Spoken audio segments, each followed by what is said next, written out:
Shalom jemaat dan sahabat Eka, selamat datang dan selamat beribadah di GBT Eklesia Keluarga Allah. Berikut informasi yang akan kami sampaikan terkait jadwal ibadah dalam 1 minggu ke depan. Ibadah raya setiap hari Minggu pukul 8 pagi.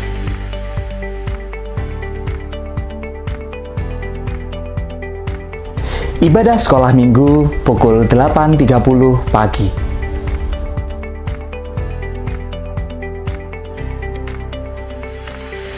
Kami mengundang jemaat Tuhan yang rindu untuk bertumbuh dan mendalami firman Tuhan untuk hadir dalam ibadah Dopafis, doa pendalaman Alkitab dan penajaman visi setiap hari Jumat pukul 5 sore.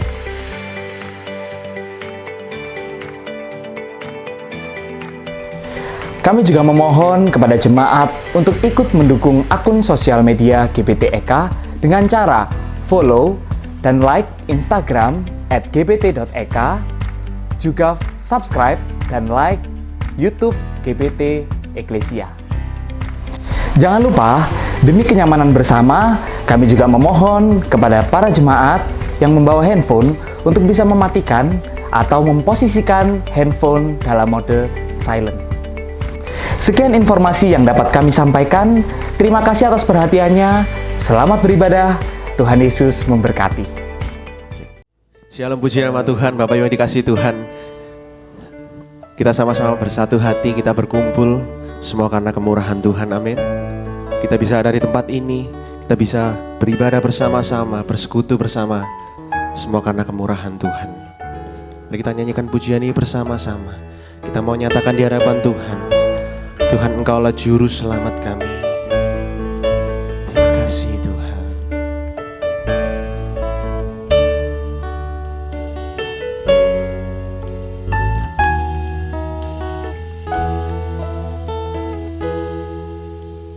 Walau ku harus berjalan dalam lembah kekelaman, perlindungan-Mu, oh Tuhan, nyatalah bagi hidupku. Katakan bersama-sama, tiada pernah sedetik pun, tiada pernah Kau tinggalkan. Sungguh mulia dan sempurna, hanya Kau layak disembah. Nyatakan bersama-sama, Yesus Engkau juru selamatku, dalam janji-Mu kemenanganku, selamanya kan ku nyatakan besar setiamu Tuhan di hidupku. Berikan tepuk tangan sorak-sorai bagi Tuhan kita yang luar biasa. Nyatakan bersama-sama, walau ku harus berjalan dalam lembah kekelaman, perlindungan-Mu, oh Tuhan, nyatalah bagi hidupku. sedetik pun Kau meninggalkan kami Tuhan. Engkau Tuhan yang selalu setia bersama kami.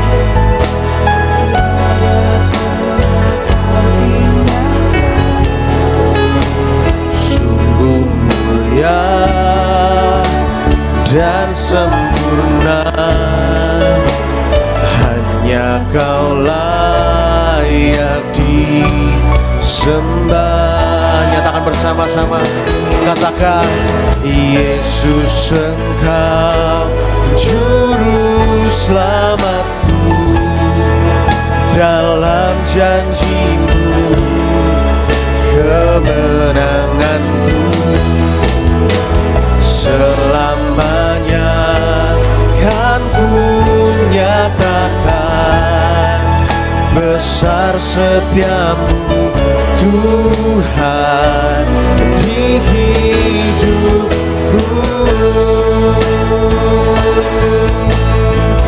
Katakan bersama-sama, Yesus Engkau Juru Selamat kami, Kau satu-satunya penebus kami Tuhan. Terima kasih Tuhan. Kemenanganku selamanya kan ku nyatakan besar setiamu Tuhan di hidupku.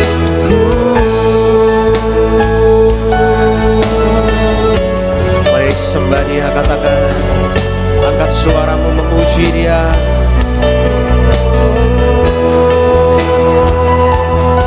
Kami memuji-Mu Tuhan, sebab Kau yang layak. Haleluya, haleluya. Kami memuji-Mu Tuhan, sebab Kau yang layak.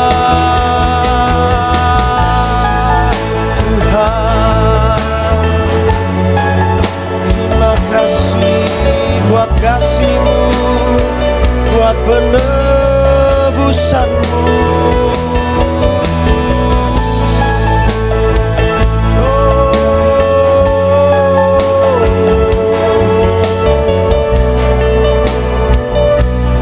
Terima kasih Tuhan, terima kasih Tuhan.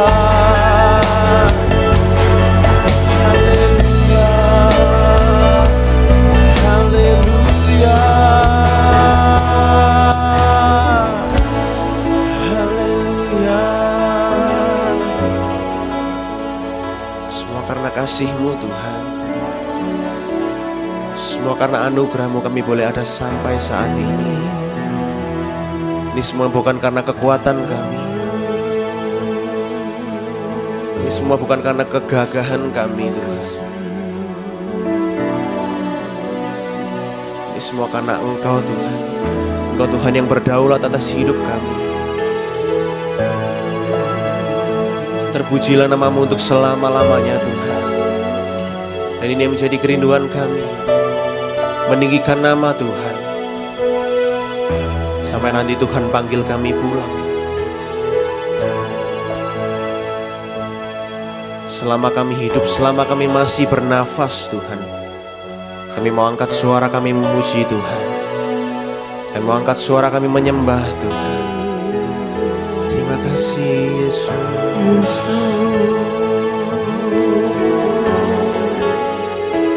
Kami memuji-Mu Tuhan, terpujilah Tuhan Yesus. Katakan, ditinggikan di atas pujian, dari dalam lubuk hatiku, ku sujud dan mati. Terus sembah Dia, naikkan pujian-Mu, katakan, Terpujilah Tuhan Yesus, ditinggikan di atas pujian. Dari dalam lubuk hati kami mau bersujud menyembah Tuhan. Sujud dan angkat suaramu sembah Dia, katakan terpujilah Tuhan Yesus, ditinggikan di atas pujian. Dari dalam lubuk hatiku, ku sujud dan berterima kasih. Terpujilah Tuhan, terpujilah nama-Mu Tuhan untuk selama-lamanya Tuhan.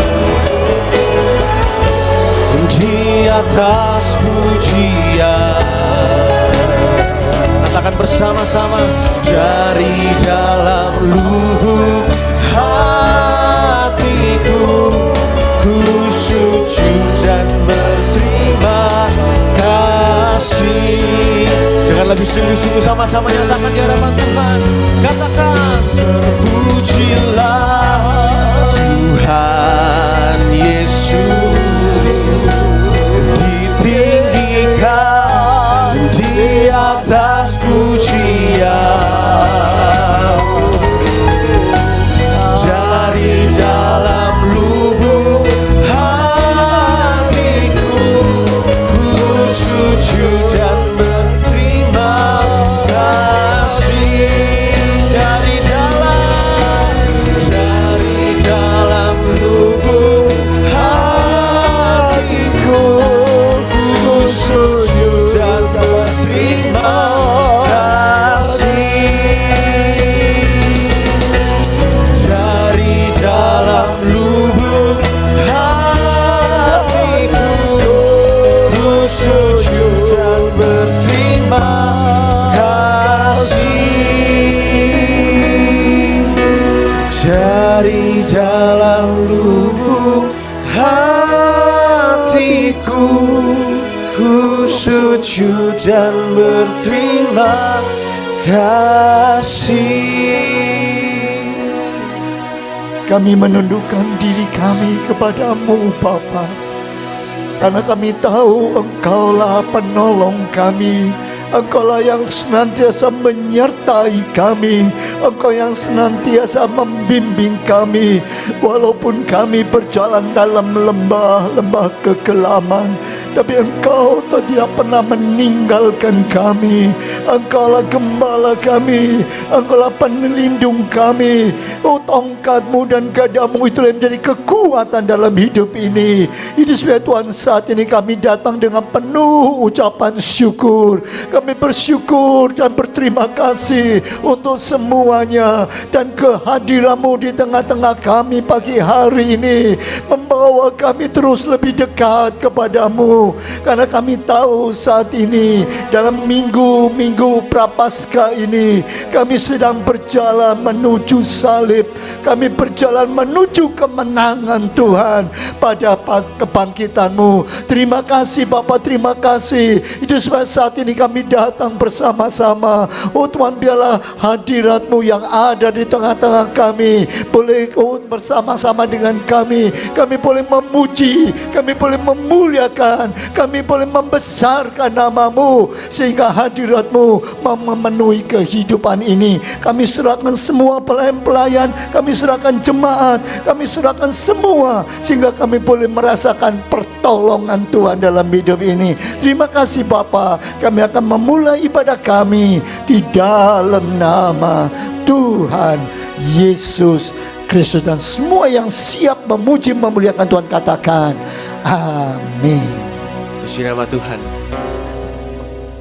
Di momen Prapaskah ini kita sama-sama mau nyatakan di hadapan Tuhan, Dia Tuhan penebus kita, amin. Sehingga kita udah berdiri bersama-sama. Mari bertepuk tangan bersama-sama Bapak Ibu. sebab kasih-Nya besar bagi setiap kita. Amin. Ikuti musik, ikuti irama, tepuk tangan bersama-sama. Kita angkat suara kita yang terbaik hanya bagi Tuhan.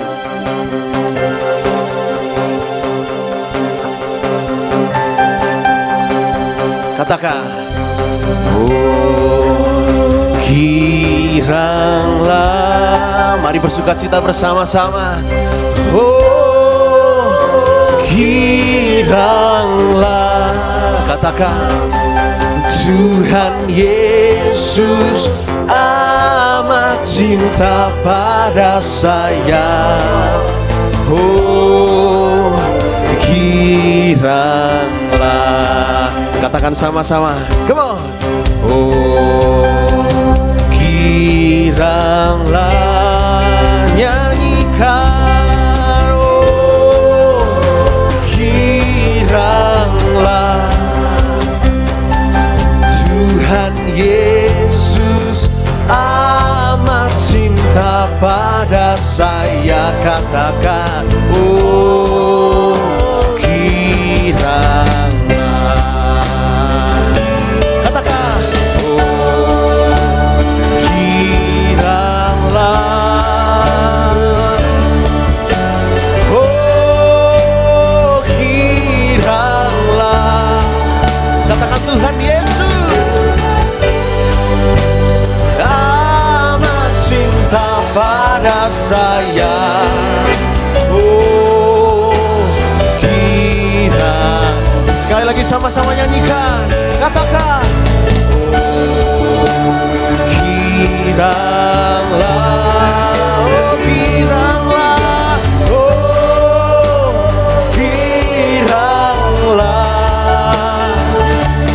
Tuhan Yesus amat cinta pada saya. Oh giranglah. Katakan, Tuhan Yesus. Tuhan Yesus amat cinta pada. Katakan, Tuhan Yesus amat cinta pada. Sama-sama katakan, amat cinta pada saya. Oh giranglah. Berikan suara-suara bagi Tuhan kita yang terbaik. Haleluya. Terpujilah nama-Mu Tuhan. Semua bertepuk tangan bersama-sama. Yang masih bernafas, angkat suaramu memuji Dia. Katakan, terpujilah. Amin. Kuat dan penuh kemuliaan. Satu suara kami nyatakan.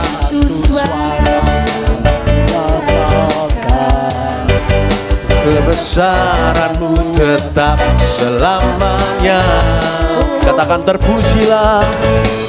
Terpujilah nama-Mu Tuhan. Ajaib dan penuh keagungan. Sama-sama nyatakan.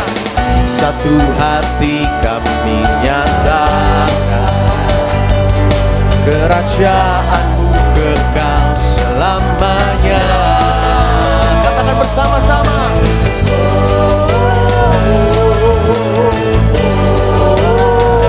Engkaulah Raja atas dunia, yang menghancurkan kutuk dan membebaskan jiwa.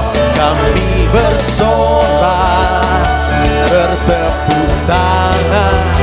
Haleluya. Kau Tuhan berjaya dan memerintah untuk selamanya. Terima kasih Tuhan. Engkau Tuhan yang ajaib, Engkau Tuhan yang penuh dengan kuasa. Nyatakan bersama-sama. Katakan, terpujilah nama-Mu Tuhan. Ajaib dan penuh keagungan. Katakan, satu hati satu hati kami nyatakan, kerajaanmu kekal selamanya. Sama-sama.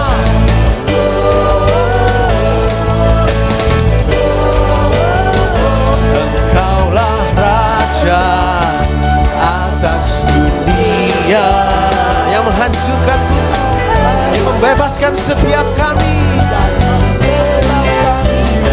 Kami bersorak, bertepuk tangan. Engkau Tuhan berjaya dan memberitahuku, Engkaulah Raja. Nyanyikan. Atas dunia Yang menghancurkan kutuk dan membebaskan jiwa. Engkaulah Raja atas dunia. Sama-sama. Yang menghancurkan kutuk dan membebaskan jiwa. Kami bersorak, bertepuk tangan. Engkau Tuhan berjaya dan memberitahuku selamanya.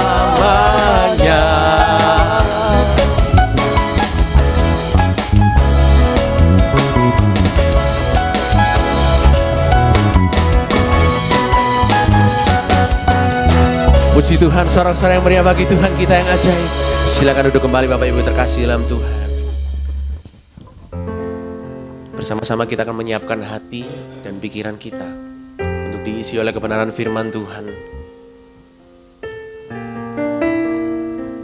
Sama-sama minta kepada Tuhan untuk kami boleh diberikan hati yang baru Tuhan, untuk kami boleh mendengarkan firman-Mu, untuk hati kami boleh diisi dan dibentuk sesuai dengan kehendak dan rencana-Mu Tuhan.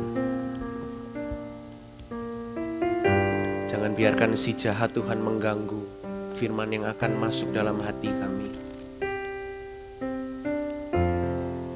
Sebab firman-Mu itulah penolong dalam hidup kami Tuhan. Terima kasih Tuhan. Terima kasih Yesus. Kau Bapa yang mengasihiku, kuasa-Mu memulihkanku, hati yang baru Kau berikan, untukku dapat melihat rencana-Mu indah bagiku. Kau ada di setiap jalanku, hatiku haus dan lapar akan Engkau.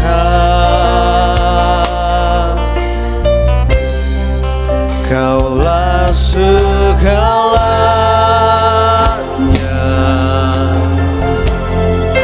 di dalam hidupku,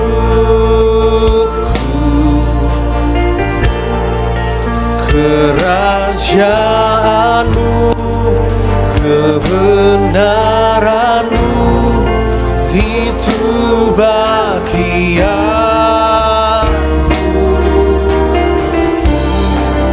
Kaulah yang ku pandang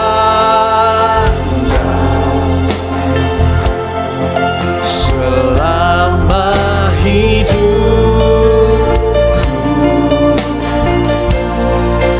mengasihi-Mu, memuliakan-Mu, Bapa dan Rajaku.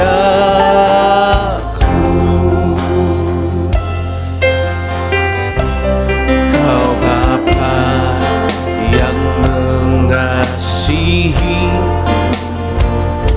kuasa-Mu memulihkanku, hati yang baru Kau berikan,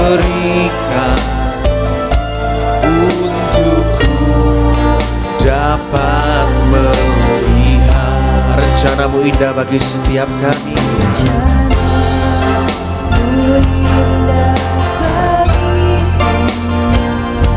Engkau ada di setiap jalanku, hatiku haus dan lapar akan Engkau. Sama-sama nyatakan di hadapan Tuhan, Kaulah segalanya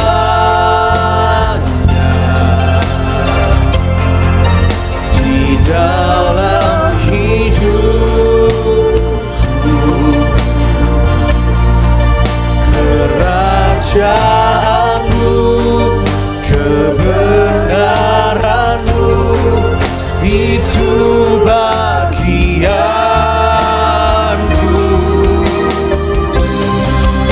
Kaulah yang kupandang selama hidupku. Mengasihi-Mu, memuliakan-Mu, Bapa dan Raja. Bapak Ibu yang terkasih dalam Tuhan, boleh nggak sebentar, sejenak aja, 2 menit ke depan untuk boleh sama-sama tunduk kepala, untuk sama-sama memejamkan mata kita di hadapan Tuhan. Mari ingat setiap kebaikan Tuhan yang boleh ada dalam kehidupan kita, Bapak Ibu. Penyertaannya sungguh nyata sampai detik ini dan sampai saat ini.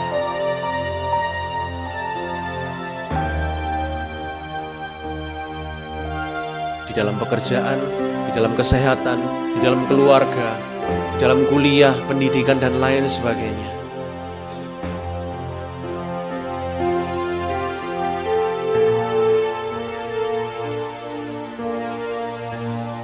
Dia Tuhan yang setia. Dia Tuhan yang setia di tengah ketidaksetiaan kita kepada Tuhan.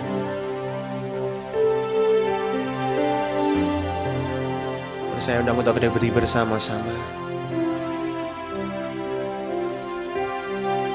Terima kasih Tuhan. Saya undang untuk kita berdiri bersama-sama di tempat ini. Kita sama-sama akui di hadapan Tuhan. Sama-sama nyatakan di hadapan Tuhan. Tuhan, Engkaulah segala-galanya dalam hidup kami. Tidak ada yang lain Tuhan. Hanya Engkau yang kami rindukan. Terima kasih.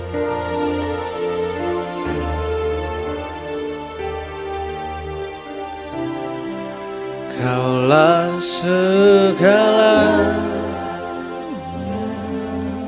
Dengan sungguh-sungguh sama nyatakan di hadapan Tuhan.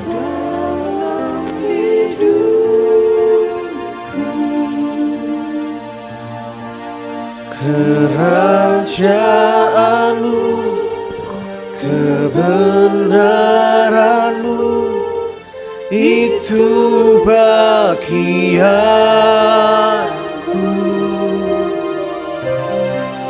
Kaulah yang kupandang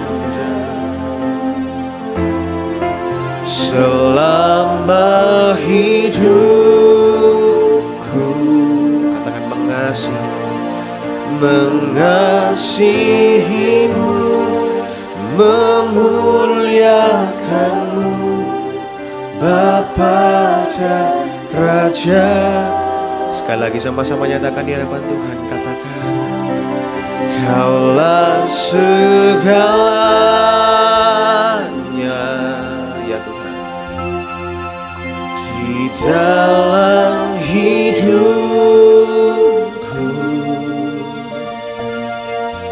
Kerajaan-Mu, kebenaran-Mu, itu bagianku.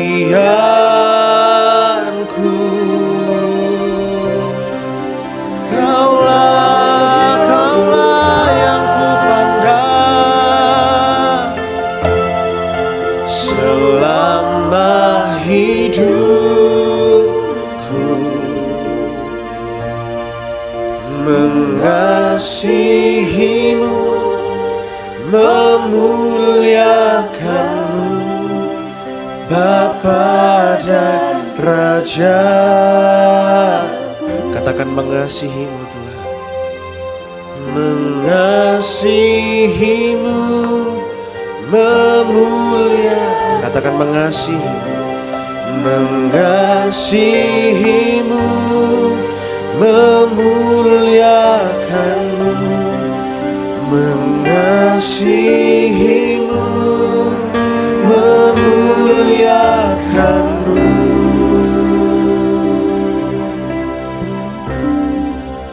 Bapa dan Rajaku.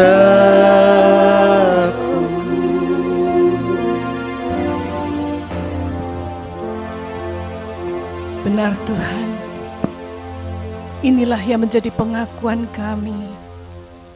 Engkaulah Tuhanku, Engkaulah Rajaku.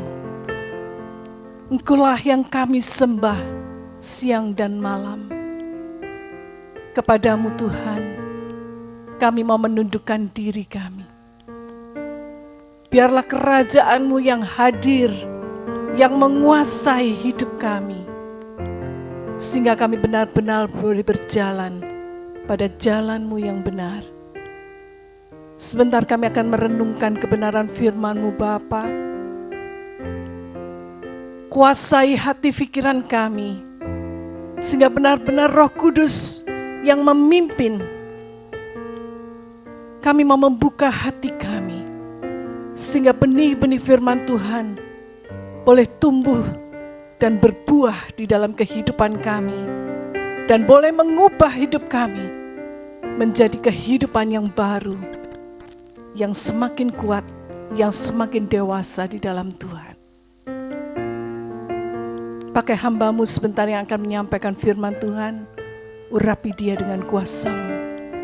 Dan setiap kami yang hadir di tempat ini maupun yang mendengar secara online, kami boleh membuka hati kami untuk diisi dan dibentuk oleh firman-Mu. Biarlah segala pujian, nyanyian yang kami naikkan di hadapan Tuhan boleh menyenangkan hati Bapa di surga dan boleh membawa kami lebih dekat kepadamu. Terima kasih Bapa, kami siap mendengar firman Tuhan di dalam nama Tuhan Yesus Kristus. Dan setiap kita yang percaya katakan amin. Silakan duduk saudara.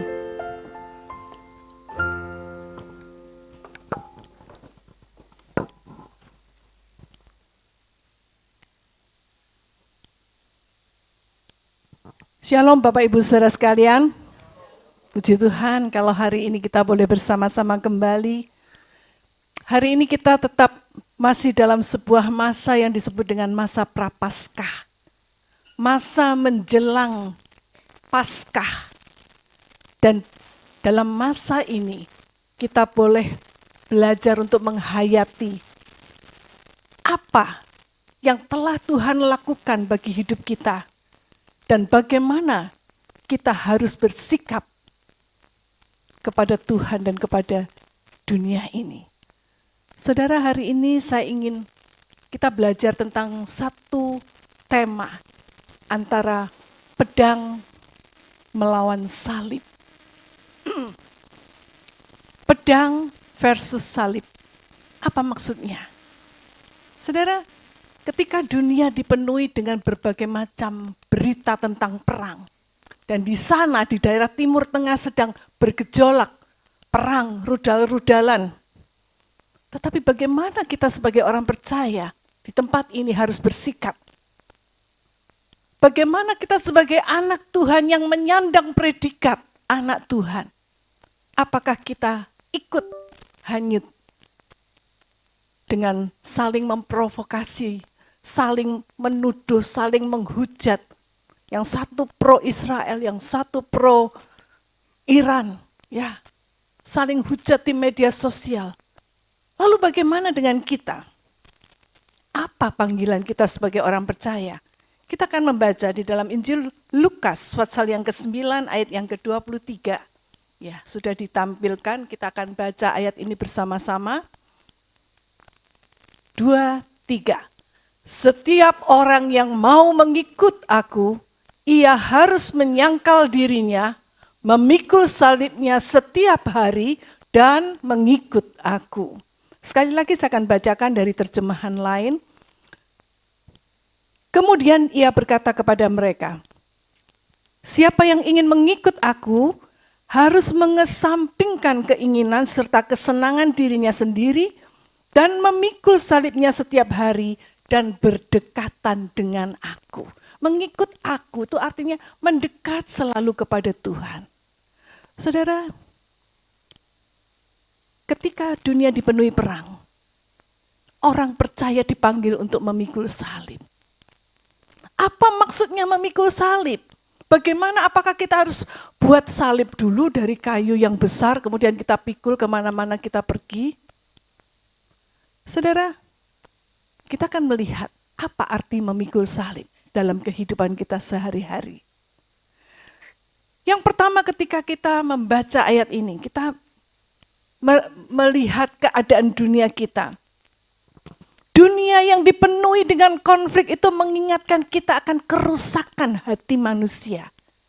Semuanya keinginan-keinginan yang ada di dalam hati manusia ini sudah rusak oleh dosa. Ya, sehingga berakibat hati nuraninya tidak lagi murni, tidak lagi berfungsi. Kalau masih berfungsi, seringkali kita mendapatkan bisikan-bisikan yang benar, yang mengarahkan kita pada jalan yang benar. Tapi kalau hati nurani itu sudah rusak, maka dia tidak berfungsi dengan baik. Sehingga yang timbul adalah keinginan-keinginan yang jahat. Itu sebabnya hati itu harus dijaga dan dirawat dengan baik supaya tidak rusak. Sama seperti tubuh kita. Kalau tubuh kita tidak dijaga, tidak dirawat, apa akibatnya? Pikiran-pikiran yang jahat mulai menguasai emosi kita. Tidak terkontrol, tidak terkendali, akibatnya akan menyerang tubuh kita. Sehingga mengakibatkan tubuh kita sakit. Ya, macam-macam. Dikatakan bahwa 90% penyakit itu diakibatkan oleh pikiran. Hati yang tidak dijaga, yang tidak dirawat. Itu sebabnya setiap hari kita harus memeriksa hati kita. Apakah hatiku ini masih berfungsi dengan baik? Gimana caranya? Supaya hati ini terawat dan terjaga dengan baik. Yaitu ketika kita mau mendekatkan diri kita kepada Tuhan. Saudara, beberapa minggu terakhir ini dunia sedang tegang. Ya, karena perang di Timur Tengah itu menyita perhatian seluruh dunia. Kalau saudara setel televisi dari pagi sampai malam, beritanya sebagian besar didominasi oleh perang di Timur Tengah antara Israel dan Amerika menyerang Irak. Rudalnya diserang, membalas dan menghancurkan banyak gedung-gedung, rumah-rumah penduduk, infrastruktur yang sudah bagus itu rusak di Dubai, hotel yang mewah, rusak, hancur. Saudara, apalagi ketika pemimpinnya Iran itu dikatakan tewas karena serangan dari Amerika. Itu menimbulkan kemarahan rakyat. Dan sekarang pemimpinnya diganti oleh anaknya. Ayatollah Khomeini diganti oleh Ali Khamenei. Dan tentunya pembalasan itu lebih kejam, ya, lebih sadis. Dia tidak mau ngutang, ya, dia mau keluarkan semua persenjataannya untuk bisa menghancurkan Israel. Saudara, dari mana semuanya ini berasal? Asalnya hanya dari hati yang kecil. Hati manusia yang sudah dikuasai oleh kebencian dan keinginan untuk balas dendam itu akan menimbulkan kerusakan yang begitu besar. Bahkan bisa menghancurkan seluruh dunia. Kalau di televisi kita lihat kota dibom. Keluarga-keluarga kececeran, kehilangan orang tua, anak-anak menangis. Ada anak yang orang tua yang kehilangan anak. Anak muda kehilangan masa depan. Semua itu terjadi, akar masalahnya hanya di dalam hati kita. Itu sebabnya di dalam Yakobus 4 ayat 1 mengatakan, dari manakah datangnya sengketa dan pertengkaran di antara kamu? Bukankah dari hawa nafsumu yang berjuang di dalam tubuhmu? Hawa nafsu itu di mana letaknya? Di dalam hati kita, pikiran kita, akal budi kita. Di dalam terjemahan lain hawa nafsu itu disebutkan keinginan jahat yang berjuang di dalam tubuh kita. Itu akibat daripada hati kita yang tidak dijaga. Perang di level internasional itu sebenarnya adalah cerminan perang di dalam hati manusia yang sudah dikuasai oleh dosa. Itu sebabnya jika manusia itu mampu berdamai dengan sesamanya, maka dia juga mampu berdamai dengan Tuhannya. Kalau dia berdamai dengan Tuhan, maka dia juga akan berdamai dengan sesama. Ya, semuanya itu berpusat di dalam hati.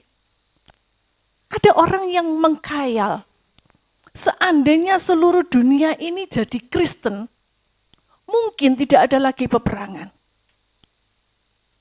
Setuju? Belum tentu, saudara. Seluruh dunia mungkin bisa jadi Kristen, tetapi apakah tidak akan terjadi konflik, peperangan? Kenyataannya enggak. Karena masalah sebenarnya bukan pada agama, tetapi ada di dalam hati manusia. Itu sebabnya dalam Amsal 4 ayat 23 mengatakan, jagalah hatimu dengan segala kewaspadaan, karena dari situlah terpancar kehidupan. Dari hati terpancar kehidupan. Dari hati itu muncul perkataan dan perbuatan. Hati itu menjadi sumber, menjadi mata airnya. Kalau mata airnya jernih, yang keluar airnya juga akan jernih. Sebaliknya kalau mata airnya itu kotor, maka air yang keluar itu juga akan kotor dan berbau. Saudara, sekali lagi gimana caranya saya menjaga hati saya? Itu kalau kita memberikan makanan yang sehat, nutrisi yang baik, maka hati kita akan terjaga. Tapi kalau yang dikasih makanan setiap hari, hati pikiran kita itu ya tontonan-tontonan yang tidak pantas. Kata-kata kebencian, hoax, yang sering kali kita lihat di dalam media sosial. Maka akibatnya hati kita juga akan rusak, saudara. Itu sebabnya di dalam masa prapaskah kita diingatkan untuk kembali back to the Bible. Kembalilah pada firman Tuhan agar hati kita tetap terjaga, tetap terawat. Hubungan kita dengan Tuhan baik secara pribadi melalui doa perenungan kita setiap hari. Kita serahkan hati kita untuk dimurnikan lagi oleh Tuhan. Kalau ada dosa, ada pikiran-pikiran kotor yang masih nempel, minta Tuhan sucikan. Sehingga kita bisa berdamai dengan Tuhan. Dan ketika hubungan kita dengan Tuhan baik, maka hubungan kita dengan sesama juga akan baik. Yang kedua, prapaskah ini juga mengingatkan kita bahwa Yesus itu tidak menjawab kejahatan dengan kekerasan. Dunia mengatakan mata ganti mata, gigi ganti gigi. Tetapi firman Tuhan, Tuhan Yesus datang ke dunia dengan menjungkir balikan hukum dunia, mata ganti mata, gigi ganti gigi. Semua orang udah kenal itu, gak usah disuruh, otomatis. Tetapi ketika Tuhan datang, dia memberikan hukum yang baru. Apa hukumnya? Hukum kasih. Kasihilah sesamamu manusia, seperti kamu mengasihi dirimu sendiri. Kalau engkau dikhianati, kalau ada musuh, kasihilah musuhmu dan berdoalah bagi dia. Nah, ini bukan sesuatu yang gampang, saudara. Ini keren tetapi sulit untuk dilaksanakan. Saudara, inilah yang dilakukan oleh Tuhan Yesus. Mungkin kita mengatakan, Tuhan gak salah Tuhan ngasih hukum kok seperti ini sulitnya. That's impossible. Masa aku harus mengasihi musuh yang mestinya aku hancurkan dia? Saudara, waktu Tuhan Yesus mengatakan ini, dia ada di dalam dunia. Saat itu dunia politik yang ada di Israel, yaitu Israel berada di bawah tekanan politik dan militer dari pemerintah Romawi. Ya, mereka dijajah, ya. Mereka ditindas dengan kejam, dijadikan budak, diperas tenaganya. Itu yang terjadi pada saat Yesus ada di dunia. Itu sebabnya ketika Yesus datang, banyak orang Yahudi berharap dia menjadi Mesias. Karena pada bayangan mereka Mesias itu adalah pembebas orang Israel dari perbudakan secara politis, secara militer. Mesias yang mereka bayangkan itu adalah seperti pemimpin revolusi yang akan membebaskan mereka dari penjajahan. Tetapi Yesus berkata, aku datang tidak membawa pedang. Tapi aku datang membawa apa? Membawa apa, saudara? Membawa apa? Lihat, baca. Aku datang tidak membawa pedang tetapi membawa salib. Kenapa kok Tuhan datang membawa salib bukan pedang? Tuhan Yesus juga mengatakan di dalam Matius 26 ayat 52 mengatakan, barang siapa menggunakan pedang akan binasa oleh pedang. Jadi kalau kita memakai cara kekerasan, kekerasan dibalas dengan kekerasan, kejahatan dibalas dengan kejahatan, maka tidak akan pernah habis. Itu akan seperti lingkaran setan yang terus balas-membalas dan tidak ada akhirnya. Itu sebabnya Tuhan ingin memutus rantai itu dan mengatakan, aku tidak datang membawa pedang sebagaimana dunia membalas kejahatan dengan kejahatan, tapi aku membawa salib. Apa arti salib? Pedang itu artinya kekerasan, kejahatan. Tapi Yesus membalas kejahatan dengan salib, pengorbanan, kasih. Itu yang Yesus lakukan untuk membalas kejahatan manusia. Dan salib itu adalah satu bukti yang nyata bahwa kasih Allah itu lebih kuat daripada kebencian manusia. Saudara, Yesus bisa saja dia mengurungkan niatnya untuk menjadi penyelamat manusia. Ketika dia melihat, wah, orang banyak ini, kemarin mereka mengeluh-elukan saya. Kemarin saya tolong mereka dengan memberikan makan. Kemarin mereka mendengarkan saya berkhotbah. Tapi sekarang mereka berbalik dan mengatakan, salibkan dia, salibkan dia. Ketika Yesus melihat bagaimana dia diperlakukan, dia dianiaya, dia diseret, dan dia suruh memikul kayu yang berat, yang kasar, dengan duri yang tajam di kepalanya. Yesus bisa saja mengurungkan niatnya dan mengatakan, aku enggak jadi mati di salib. Aku akan tunjukkan kepada mereka siapa diriku. Seandainya Tuhan melakukan itu, bagaimanakah nasib kita saat ini? Tetapi karena kasih, Yesus mengalahkan rasa sakit di tubuhnya. Dia mengalahkan rasa sakit di hatinya. Dia mengalahkan kebencian yang mungkin timbul. Dan dia membalas dengan pengorbanan. Karena kasihnya. Masa Prapaskah ini mengingatkan kita. Apakah hati kita ini dipenuhi oleh kasih Kristus? Ataukah hati kita ini masih dipenuhi oleh kebencian seperti dunia? Coba kita refleksi diri kita. Masih adakah keinginan untuk balas dendam, iri hati, kedengkian yang bercokol di dalam hatiku. Kalau kita biarkan itu tumbuh, subur, lama-lama hati kita akan rusak. Dan itu akan menghancurkan.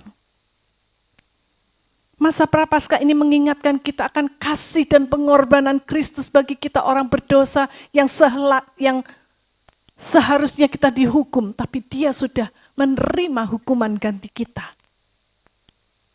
Maukah sekarang kita meniru teladan Kristus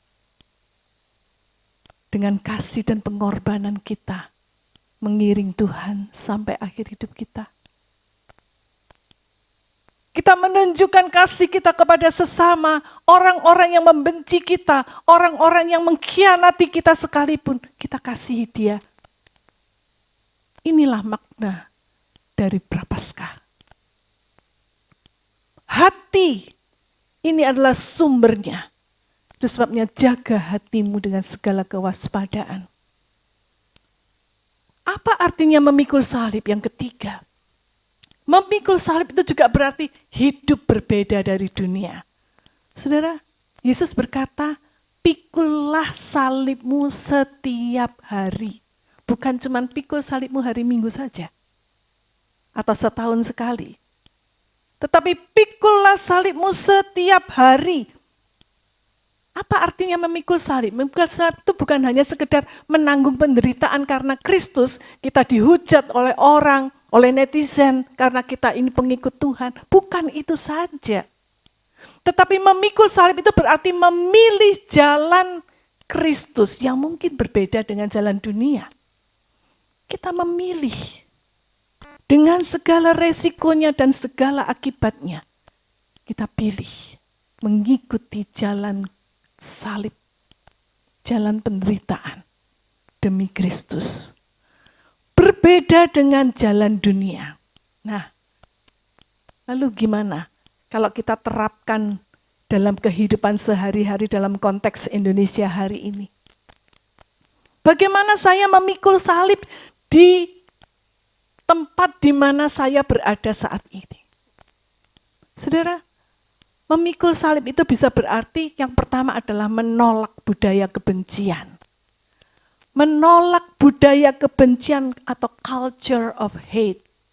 Ya, ini adalah sebuah sikap di masyarakat, sebuah pola sikap di mana permusuhan, penghinaan, prasangka itu menjadi sesuatu yang dianggap biasa. Dipelihara, nggak apa-apa kok. Semua orang juga melakukan. Kadang-kadang kalau kita lihat di medsos itu ya, itu seringkali yang muncul adalah hinaan-hinaan, hujatan-hujatan karena orang yang berbeda pandangan dari kita. Karena perbedaan agama, karena perbedaan suku, karena perbedaan pilihan politik, orang akan menghujat kita. Semua orang menuding ya, karena kita beda. Nah, ini yang disebut dengan toxic comment culture ya. Komentar yang toksik, yang beracun ya. Dan kita harus hati-hati. Karena firman Tuhan mengatakan setiap kata sia-sia yang diucapkan orang harus dipertanggungjawabkan. Dalam Matius 12 ayat 36 dikatakan setiap kata sia-sia yang diucapkan orang harus dipertanggungjawabkan. Pikir 2 kali sebelum kita mengeluarkan kata-kata, jangan asal nyeplos, jangan asal posting, nulis-nulis di medsos, akhirnya memicu keresahan dan itu akan berakibat fatal. Saudara ingat ada seorang ibu yang masih muda yang mendapatkan kesempatan dapat beasiswa ke luar negeri belajar di sana, di Inggris sana, dengan suami dan dia punya anak juga di sana. Mendapat beasiswa dari pemerintah Indonesia untuk belajar S2, S3 di sana di Inggris. Waktu anaknya lahir di sana, wah dia apply paspor kewarganegaraan Inggris dan ternyata akhirnya dia mendapat.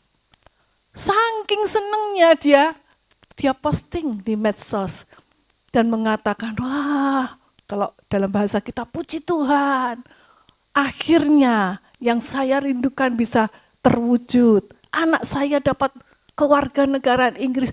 Cukup saya aja yang WNI, anak saya jangan. Padahal dia cuma ngomong gitu saudara. Tapi akibatnya fatal. Ketika semua orang mulai melihat, kurang ajar. Dia ini orang Indonesia, tidak punya rasa nasionalisme. Sudah dikirim dengan beasiswa dari pemerintah, dari hasil pajak rakyat.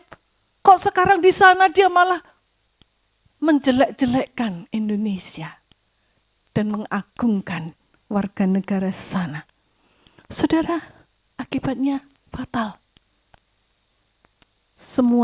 Dia harus mengembalikan semua yang dia pernah terima. Bahkan dia juga akan menanggung akibat yang sangat tidak mengenakan.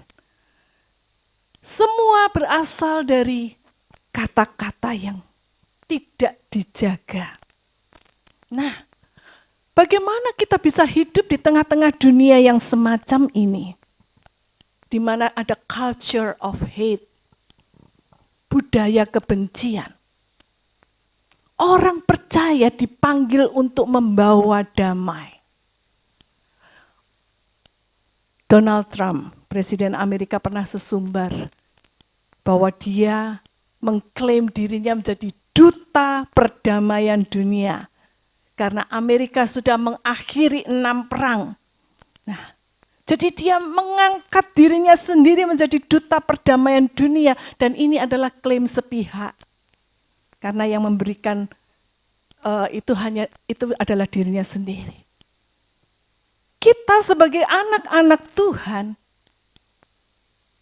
kita bukan mengangkat diri kita menjadi duta perdamaian dunia. Tetapi biarlah orang lain yang melihat kita dan mengatakan, benar, kamu adalah duta perdamaian Allah bagi dunia ini. Biarlah dunia yang mengakui bahwa kita ini adalah representatif Allah, wakilnya Allah untuk membawa damai bagi dunia. Baik melalui perkataan, melalui perbuatan kita, melalui postingan kita di medsos, orang bisa melihat, iya benar, dia pantas disebut dengan duta perdamaian. Saya ingat saya punya seorang teman, kalau ketemu sama dia itu, ceritanya banyak. Tapi setiap kali ketemu dia itu saya pusing, saudara. Karena saya harus mendengarkan banyak cerita yang dipenuhi dengan omelan, yang dipenuhi dengan hujatan, dipenuhi dengan ketidaksenangan. Sehingga kalau ketemu dia tuh kuping saya panas, saudara. Pengen cepat-cepat mengakhiri pertemuan. Tapi ada juga teman yang lain. Kalau ketemu dia tuh seneng, rasanya adem gitu ya. Dengar dia ngomong, itu penuh dengan damai. Loh kok bisa?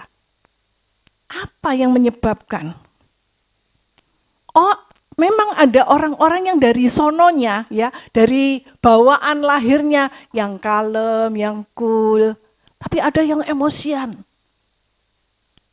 Bagaimana kalau kita sebagai anak Tuhan itu memang bawaannya emosian? Apakah kita bisa jadi cool? Bisa, saudara. Bukan sifat dasar kita itu bisa berubah. Mungkin orang mengatakan, aku bisa mengubah diriku sendiri, bagus. Tetapi pertanyaannya berapa lama? Dan apakah itu bisa terus-menerus? Perubahan itu harus berasal dari dalam. Ya, dari kemauan bisa. Tetapi itu tidak menjamin kelanggengannya. Tetapi kalau perubahan itu dimulai dari hati, dan yang bisa mengubah hati itu hanya Tuhan dan kita. karena karya Roh Kudus yang ada di dalam hidup kita. Ketika kita menjadi anak Tuhan, kita sudah diberikan Roh Kudus itu di dalam hidup kita. Dan kalau kita membiarkan Roh Kudus mengubah hidup kita dari hati, maka perubahan itu akan menjadi sesuatu yang langgeng, yang terus-menerus. Apakah ada kemungkinan kita marah? Yes. Masih bisa. Emosi masih bisa. Jatuh dalam dosa masih bisa. Tetapi kita akan segera sadar dan kembali pada jalan yang benar. Saudara, itu sebabnya Tuhan mengatakan di dalam Matius, di dalam khotbah di bukit, dia mengatakan dalam Matius 5 ayat 9, berbahagialah orang yang membawa damai. Dan ini menjadi panggilan bagi saudara dan saya. Anak-anak Tuhan yang hidup di dunia ini, saat ini, di konteks Indonesia, kita harus menjadi pembawa damai. Walaupun kita ini kelompok yang kecil, minoritas. Kita dibenci banyak orang karena kita berbeda dengan mereka. Tapi ingat, kita punya Roh Kudus, kita punya Tuhan yang memberikan kita kemampuan sehingga kita bisa membawa damai di tengah-tengah dunia yang berkonflik. Yang kedua, memikul salib itu juga berarti kita menolak keserakahan. Ya, banyak konflik itu dipicu oleh keserakahan. Orang yang serakah dia berebut kekuasaan. Dia ingin menguasai harta, makin orang lain makin banyak. Walaupun dia sudah punya banyak, tapi dia merasa masih kurang, dan masih kurang. Dengan berbagai macam cara, dia ingin mendapatkan harta yang lebih banyak. Walaupun itu akan merugikan orang lain, dia nggak peduli. Walaupun itu akan membahayakan orang lain, nggak peduli. Walaupun negara ini hancur, nggak peduli. Yang penting aku. Yang penting aku bisa lebih kaya, lebih sukses, lebih makmur. Saudara, lihat saja bagaimana ketika banjir dan longsor itu menimpa di Pulau Sumatera. Kalau kita perhatikan, apa yang menyebabkan ini bisa terjadi? Banyak orang mulai berspekulasi, mereka menganalisa apa penyebabnya. Ternyata, sebagian mengatakan itu gara-gara pohon ditebang secara liar. Ya, banyak illegal logging terjadi di sana sehingga mereka menebang pohon sembarangan tanpa memikirkan bagaimana akibatnya. Dan banyak potongan-potongan kayu yang sudah ditebang itu akhirnya hanyut oleh banjir dan longsor. Dan ini menyebabkan kerusakan ya, mengakibatkan banyak orang, hampir semuanya kehilangan tempat tinggal. Mereka nggak mikir itu akibatnya. Dan mungkin juga rumah mereka ikut hanyut gara-gara perbuatan mereka sendiri. Keinginan hati yang jahat, keinginan untuk mendapatkan untung yang lebih banyak, inilah keserakahan. Ya. Memikul salib artinya menolak keserakahan itu. Ya, coba diklik berikutnya. Inilah contohnya orang serakah. Ya, sudah punya banyak itu harta kekayaan menimbun dolar-dolar, tapi masih rebutan lagi. Sudah jadi pejabat kaya raya, masih kurang sehingga korupsi uang negara. Akibatnya apa? Dia jadi target KPK dan kalau kita perhatikan di televisi, banyak bupati, banyak menteri yang akhirnya digelendang oleh KPK dan diberi jaket oranye. Dia harus mendekam di penjara, menyesali perbuatannya yang sudah terlambat. Semuanya berasal dari hati yang serakah. Itu sebabnya ada satu kutipan yang mengatakan, orang serakah itu menginginkan segalanya hingga akhirnya dia kehilangan segalanya. Dia kehilangan nama baik, dia kehilangan hartanya karena harta dirampas, dia kehilangan keluarganya karena dia harus mendekam di penjara, dia kehilangan segala-galanya, masa depannya. akibat keserakahan, akibat hati yang tidak dijaga. Itu sebabnya panggilan untuk memikul salib. Walaupun saya berkatnya sekarang ini pas-pasan, ngepres. Firman Tuhan mengatakan asal ada makanan dan minuman cukuplah. 1 Timotius 6 ayat 8. 1 Timotius 6 ayat 8 mengatakan asal ada makanan dan pakaian cukup. Saya saat ini juga bersyukur pada Tuhan. Walaupun secara hitung-hitungan matematika saya kekurangan. Tetapi Tuhan masih mencukupkan. Dan saya ditegur oleh firman Tuhan. Asal ada makanan dan pakaian cukup. Gak usah menginginkan yang aneh-aneh. Saudara, demikian juga mungkin ada di antara saudara yang saat ini sedang mengalami pergumulan. Baik secara finansial, baik secara persoalan-persoalan keluarga. Ingat, Tuhan mengatakan, jaga hati agar kita tidak serakah. Memikul salib, itu berarti kita tetap memilih jalan yang benar di tengah-tengah dunia yang tidak benar. Ada banyak tawaran yang menggoda, yang bisa mengalihkan kita dari jalan Tuhan. Tawaran itu mungkin, wah, duit yang banyak. Mungkin pangkat, naik jabatan, dapat promosi. Tetapi ingat, kalau kita memilih, berarti kita akan kehilangan semuanya. Memikul salib, itu juga berarti kita harus tetap mengasihi walaupun di tengah-tengah dunia yang membenci. Tetap mengasihi di tengah-tengah dunia yang membenci. Ini yang paling sulit, saudara. Saudara tahu orang yang hatinya dikuasai oleh kebencian, dia bisa melakukan hal-hal yang di luar akal sehat. Hanya gara-gara ditegur oleh ibunya, seorang remaja akhirnya membunuh ibunya itu. Cuman ditegur saja, dia sudah langsung emosinya mengendalikan akal sehatnya. Dan dia bunuh ibunya. Ini sering kita dengar di televisi, di medsos. Dan inilah kondisi dunia kita saat ini. Setiap hari kita disuguhi berita tentang kejahatan yang semuanya bermula dari kebencian. Bagaimana kita harus bersikap sebagai anak Tuhan? Firman Tuhan mengatakan, kasihilah musuhmu. Wow, gak salah ini Tuhan. Mengasihi musuh, ini bukan hal yang gampang. Ini membalikkan kebiasaan dunia. Tetapi ini bukan teori.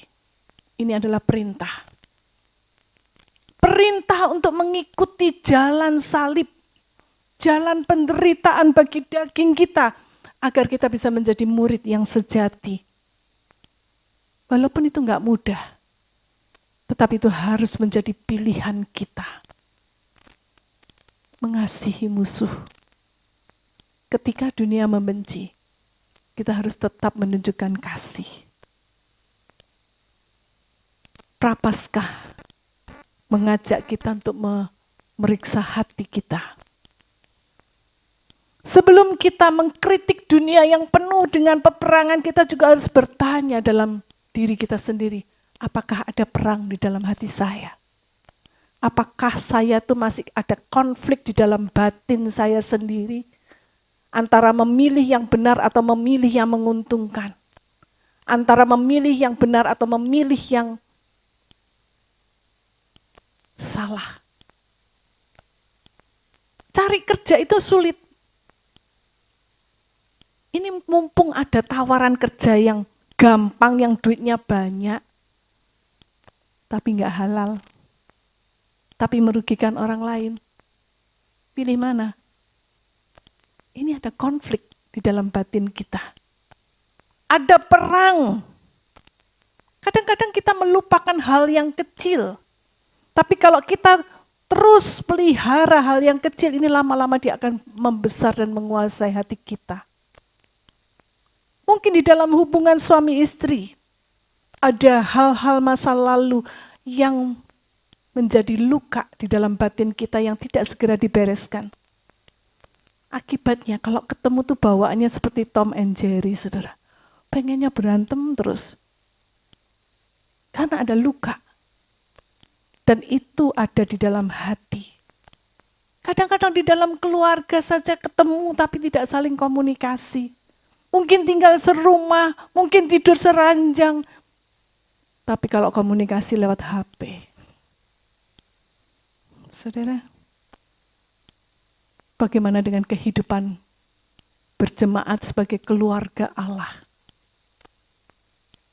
Mungkin kita ketemu, setiap minggu ketemu. Tapi apakah kita mempedulikan mereka satu dengan yang lain? Kita kenal? Atau kita punya prinsip lulu gue. Yang penting aku tetap sama Tuhan, gak peduli orang lain.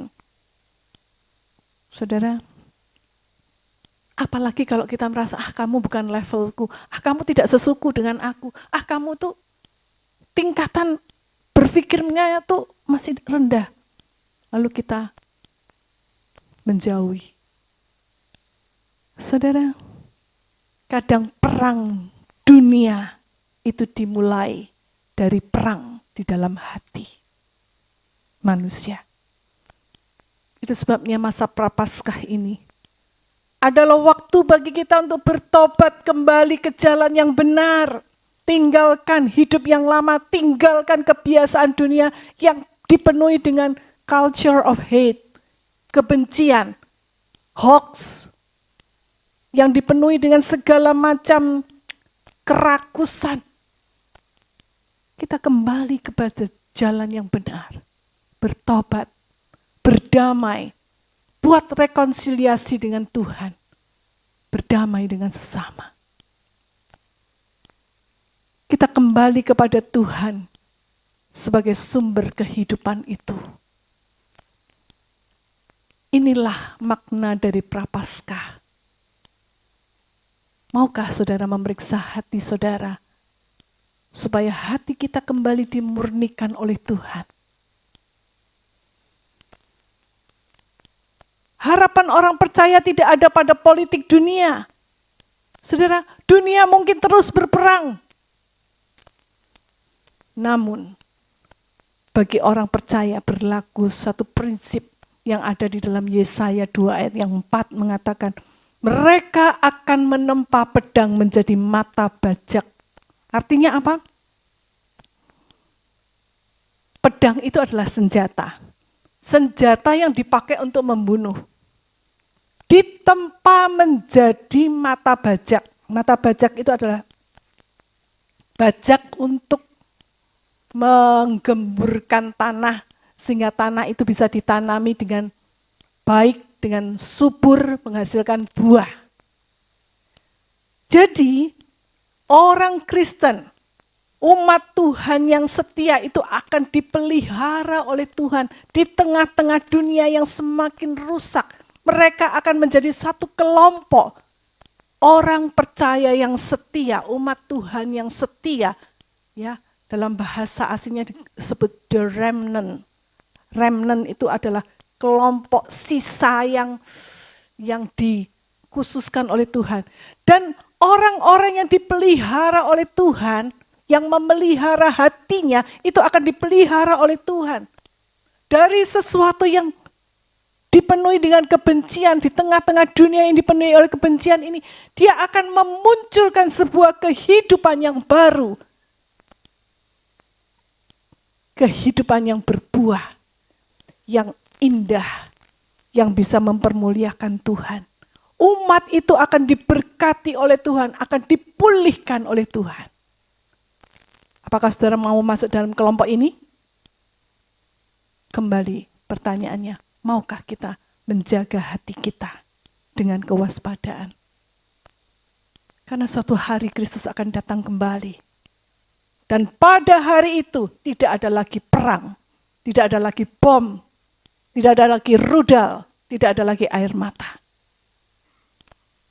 Disitulah Allah akan memerintah bersama umatnya yang setia itu di dalam kerajaannya. Saudaraku, inilah Prapaskah. Prapaskah itu bukan sekedar tradisi gereja. Ya, kita memperingati masa Prapaskah itu adalah 40 hari sebelum Paskah. Bukan cuma sekedar tradisi, tetapi itu adalah perjalanan kembali kepada salib. Maukah kita mengikuti jalan salib, jalan penderitaan itu?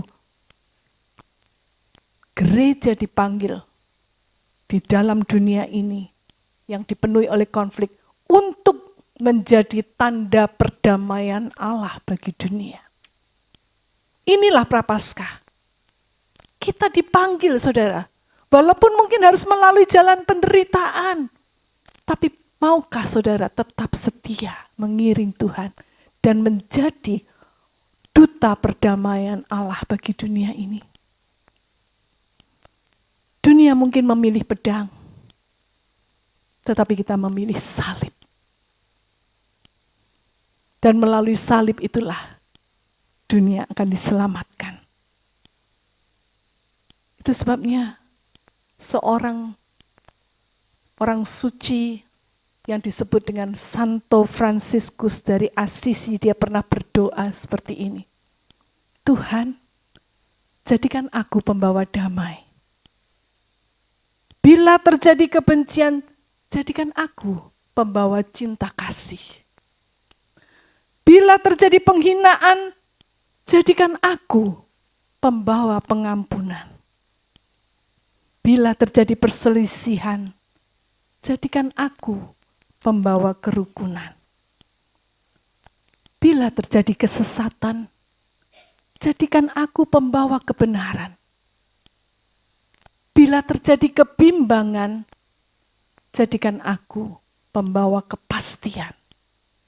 Bila terjadi keputusasaan, jadikan aku pembawa harapan. Bila terjadi kegelapan, jadikan aku pembawa terang. Bila terjadi kesedihan, jadikan aku pembawa sukacita. Ya Tuhan Allah, ajar aku untuk lebih suka menghibur daripada dihibur. Mengerti daripada dimengerti. Mengasihi daripada dikasihi. Sebab dengan memberi kita menerima. Dengan mengampuni kita diampuni. Dengan mati terhadap daging kita, kita dilahirkan dalam kehidupan yang kekal. Inilah sebuah doa yang harusnya juga menjadi doa kita bersama. Hari ini kita mantapkan hati kita untuk menjadi pembawa damai, memikul salib, memilih jalan salib yang menuju kehidupan yang kekal, walaupun kita harus menderita di dunia ini. Saya akan akhiri firman Tuhan dengan sebuah pujian yang akan kita nyanyikan bersama. Ku akan tetap pegang salib-Mu Tuhan. Biarlah ini mulai menjadi doa kita bersama. Mungkin jalan di depan kita itu tidak ada harapan. Masa depan kita kelihatannya kabur. Mungkin kita saat ini sedang menghadapi persoalan hidup yang berat. Ingat, ada tangan yang berlubang paku yang bisa menjamah kita dan memberikan hidup yang baru. Mari saya persilahkan WL Singer untuk bisa maju ke depan dan nyanyikan lagu ini sama-sama.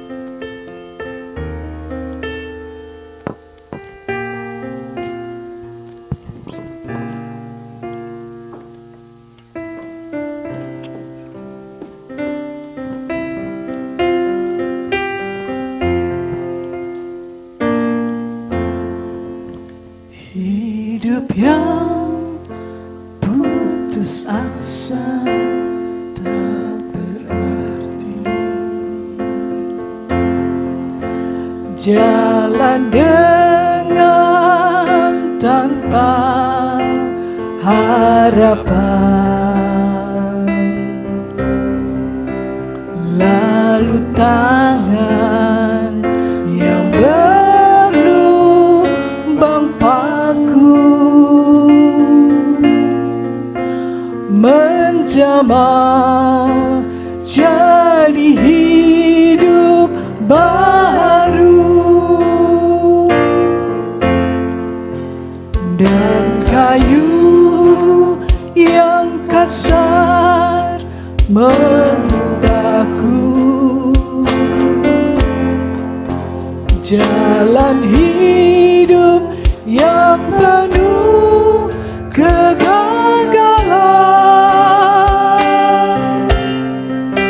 ku puji Dia selama-lamanya. Sebab salib mengubah hidupku, dan ku yakin darah Yesus yang suci sudah mengalir dari Kalvari, sudah mengalir di Kalvari. Bila zaman berlalu, dunia menyeru, ku tetap pegang salib itu. Saya mengundang kita untuk bangkit berdiri. Hidup yang putus asa tak berarti. Jalan dengan tanpa harapan, lalu tangan berlubang paku menjamah jadi hidup baru, dan kayu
Inilah yang menjadi permohonan kami, Tuhan.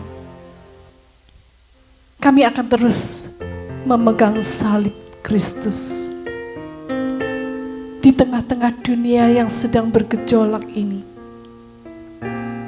Di tengah dunia dengan segala budaya kebencian, manusia semakin hari semakin serakah. Kejahatan semakin merajalela. Tetapi kami mau terus berpegang pada salib-Mu. Kami mau, Tuhan, ikut di dalam penderitaan Kristus. Memilih jalan yang mungkin berbeda dengan dunia. Tetapi kami tahu ujungnya kehidupan yang kekal bersama dengan Tuhan di surga akan menjadi milik kami. Tolong kami, Tuhan. Mungkin saat ini kami masih sedang bergumul dengan berbagai persoalan hidup. Bahkan dengan ego kami sendiri, dengan keserakahan kami. Ampuni kami, Tuhan. Kembalikan kami pada jalan yang benar, supaya di dalam masa prapaskah ini kami boleh memilih, memantapkan hati kami untuk memilih jalan yang benar, jalan salib. Biarlah Roh Kudus yang menolong kami, mengingatkan kami ketika kami lengah, ketika kami penat. Ingatkan kami, kembalikan kami pada jalan-Mu yang benar, Tuhan. Terima kasih, Tuhan Yesus. Dengar doa kami. Di dalam nama Tuhan Yesus kami panjatkan doa kami. Dan setiap kita yang sama-sama katakan amin. Puji Tuhan, silakan duduk kembali Bapak Ibu terkasih dalam Tuhan. Kita mau siapkan persembahan kita untuk kita mau berikan yang terbaik buat Tuhan.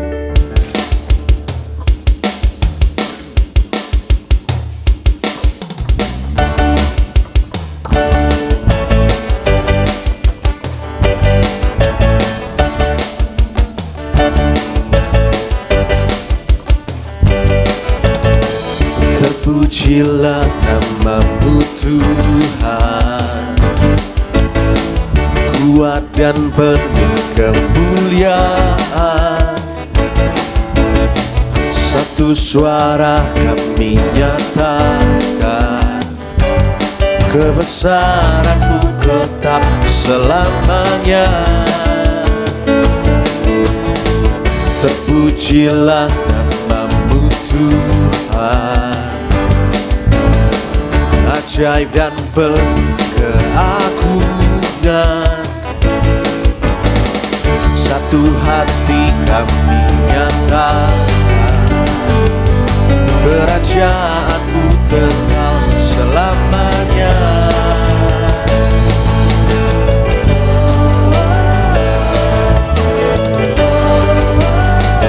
Engkaulah Raja atas dunia, yang menghancurkan kutuk dan membebaskan jiwa.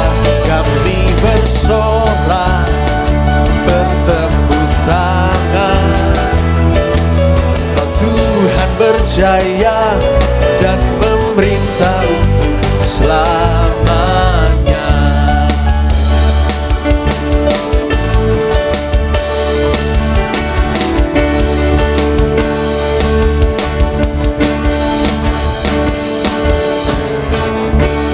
Puji nama Tuhan. Untuk waktu saya serahkan kepada Ibu Gembala.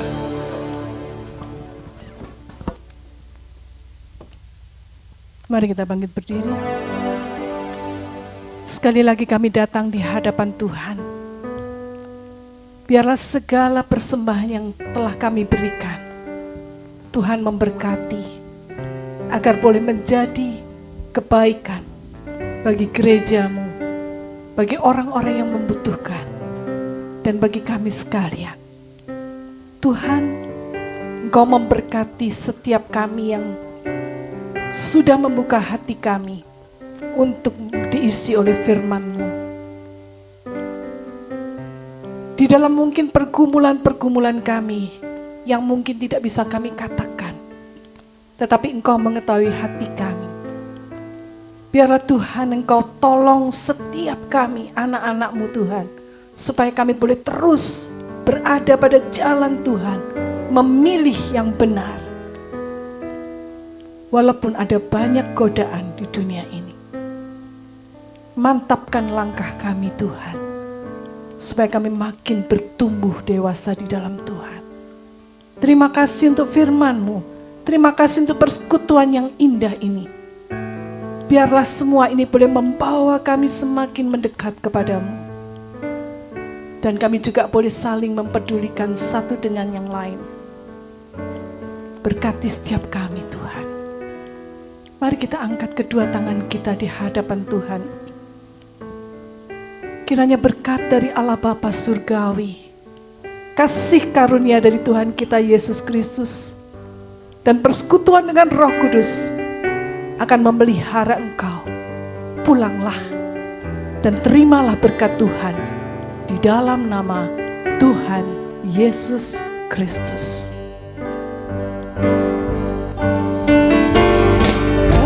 Kasih karunia dan damai sejahtera dari Allah Bapa memberkati, menyertai dengan kuasa-Nya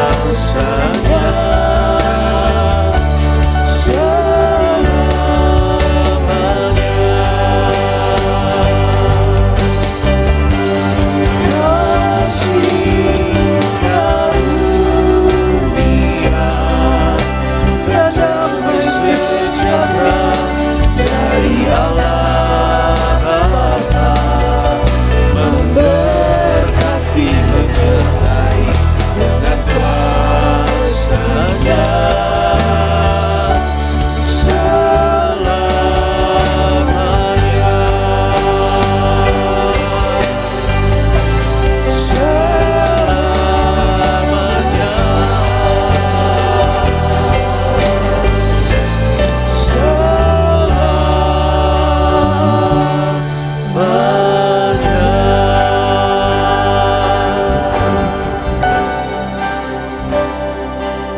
Mari kita bersaat teduh sejenak, menyerahkan hati kita kepada Tuhan.